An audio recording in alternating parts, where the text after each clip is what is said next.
Hi, I'm Al, and today we're going to be identifying the Fathomless Warlock.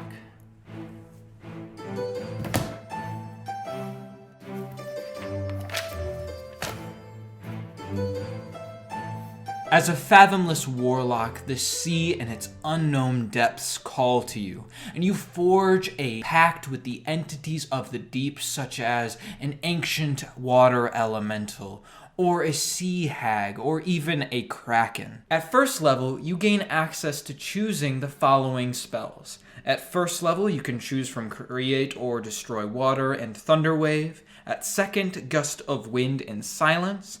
At third, Lightning Bolt and Sleet Storm. At fourth, Control Water and Summon Elemental, specifically Water Elemental.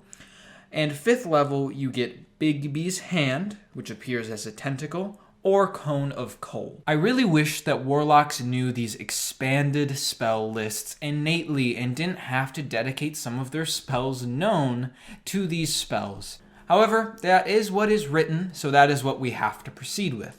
Now, moving on to the Fathomless spell list, I do think that the Fathomless expanded spells are good. I think they are very thematically strong and really uphold a warlock who is at home in the water with things like Control Water, Create and Destroy Water, and then reflavoring Bigby's Hand being a tentacle is something that's cool, and I don't really see in a lot of these spell lists specifically requiring you to flavor it a certain way. I think Lightning Bolt is obviously a very strong addition to the Warlock spell list, as well as things like Silence, which can really put a damper on an enemy spellcaster.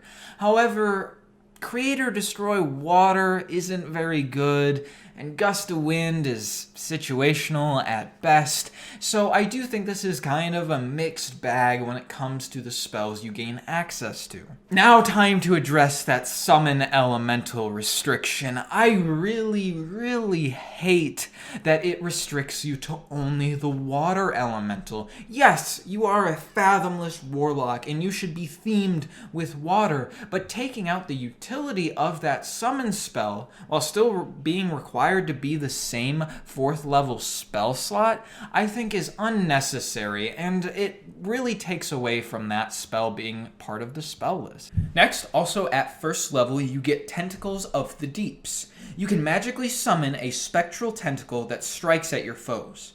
As a bonus action, you create a 10-foot long tentacle at a point you can see within 60 feet of you. The tentacle lasts for 1 minute or until you use this feature to create another tentacle. When you create the tentacle, you can make a melee spell attack against one creature within 10 feet of it. On a hit, the target deals 1d8 cold damage, and its speed is reduced by 10 feet until the start of your next turn. When you reach 10th level in this class, the damage increases to 2d8. As a bonus action on your turn, you can move the tentacle up to 30 feet and repeat the attack.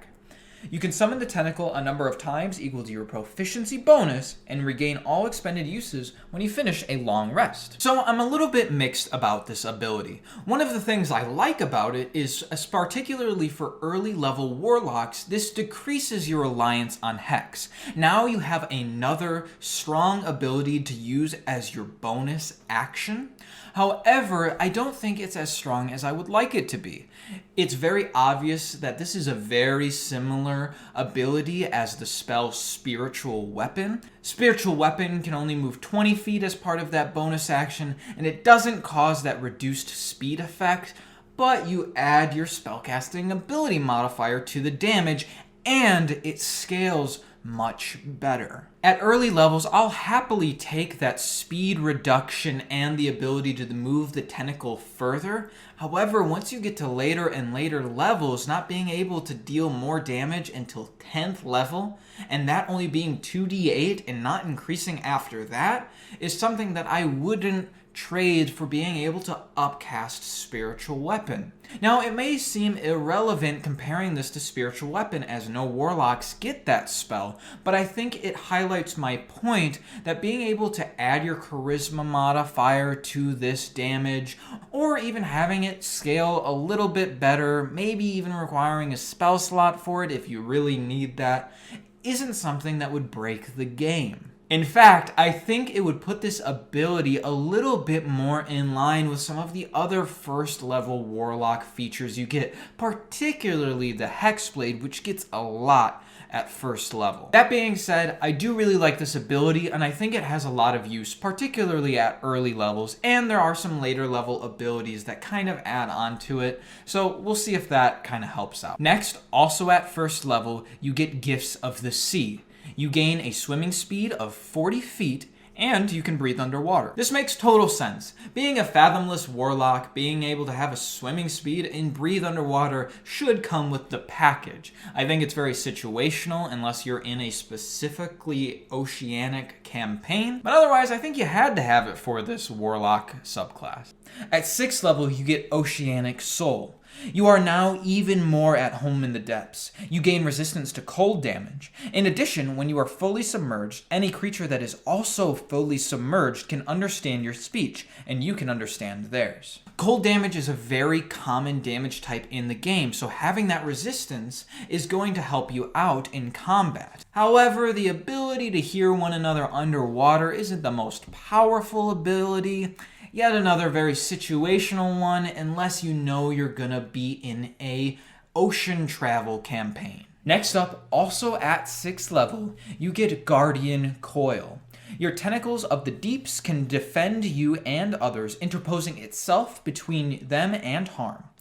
When you or a creature you can see takes damage while within 10 feet of the tentacle, you can use your reaction to choose one of those creatures and reduce the damage to that creature by 1d8.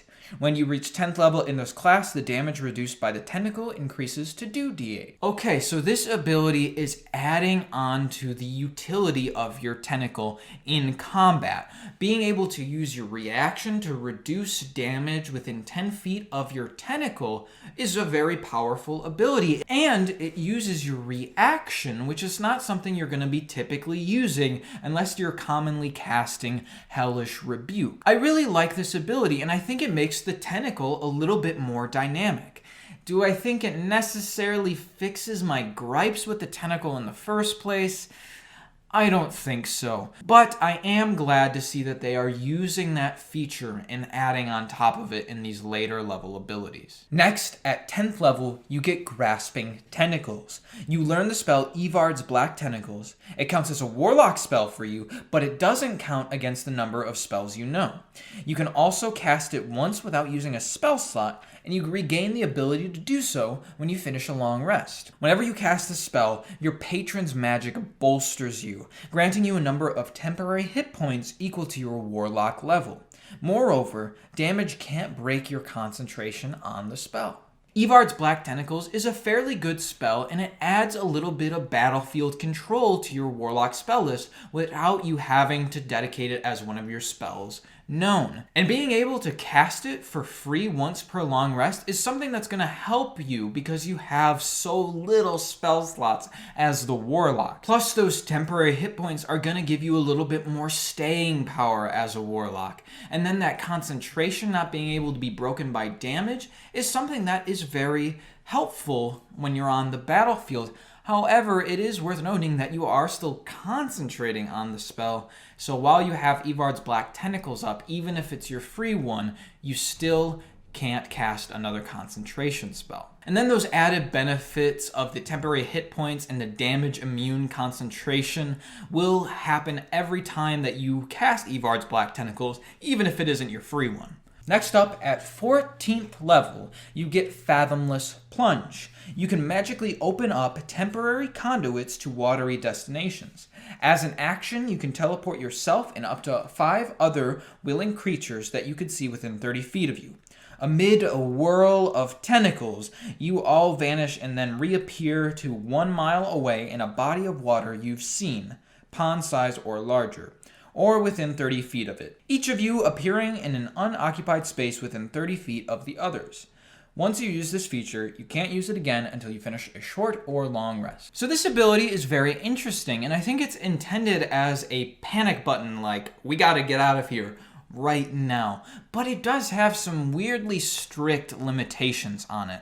Yes, I understand it needing to be a body of water in order to fit with the theme of this subclass, but there are definitely going to be situations where you're traveling and you're not going to be within 1 mile of a body of water, particularly one that you're familiar with.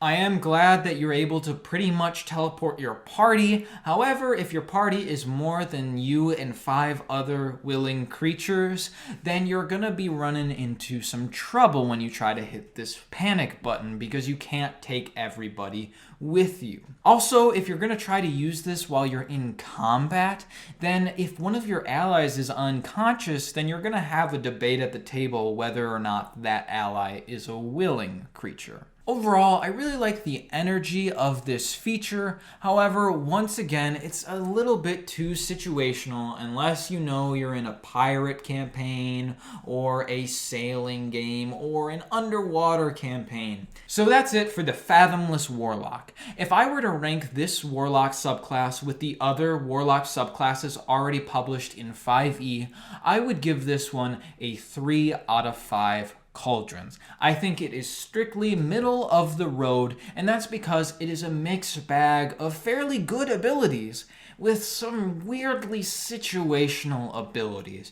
Now, don't get me wrong, if you're going to be in an ocean exploration campaign, then this one is a solid 5 out of 5. If your DM is breaking out Ghosts of Saltmarsh, or your party is about to go on a pirate tirade, then I totally recommend the Fathomless Warlock. However, for your average standard D&D game, I think some of these abilities are a little bit too rooted in water exploration and just being water adjacent for you to see a lot of it come up. So, what do you think? Do you agree with my ranking, or do you think I totally missed it on this one? I'd love to know your thoughts in the comments down below. Otherwise, thank you so much for watching, and if you like what we're doing here, please consider subscribing or even just hitting the thumbs up button. If you want to see more content like this, then you're in luck because this is part of a series that Ben and I are doing. Currently, we're going through all of Tasha's Cauldron of Everything subclasses, and that's in a series called Identify that I can link up above there. Otherwise, thank you again for watching, and I hope to see you on your next short rest.